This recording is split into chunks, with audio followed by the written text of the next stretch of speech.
اچھا امام رضا نے فرمانے لگے دو طرح سے حدیث آئی ہے. فرمایا کہ جو ان 6 عقائد کو نہ مانے لیسا من شیعتنا، وہ ہمارا شیعہ نہیں. ان 6 عقائد کو نہ مانے کا مولا کیا کیا کا پہلا معراج جسمانی. یہ 6 عقائد ایسے کس پہ اشرا ہو جائے. معراج جسمانی، رسول خدا کی معراج جسمانی کو مانے. یہ مت کہے کہ جی روح گیا تھا پیغمبر اماں کے زانوں پہ رہ گئے تھے. معراج جسمانی موقع نہیں کہ میں بیان کروں.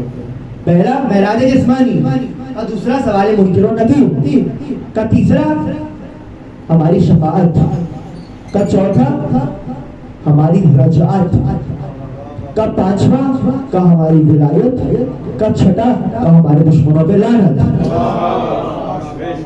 کا. جو یہ 6 اشیاء نہ مانے لیسا من شیعتنا، وہ ہمارا شیعہ نہیں ہے.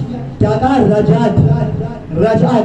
اور اسی عنوان پہ چھٹے امام نے فرمایا لیسا مؤمنون، اور دوسرے انداز میں فرمایا لیسا من شیعتنا لم یقروا بکرتنا ولم یؤمن بکرتنا. دونوں انداز سے آیا ہے. وہ نہیں ہے ہمارا مومن، وہ نہیں ہے ہمارا شیعہ جو ہماری رجعت پر ایمان نہیں رکھتا، ہماری رجعت کا عقیدہ نہیں رکھتا. تو یعنی رجعت کا عقیدہ واجبات میں سے ہے.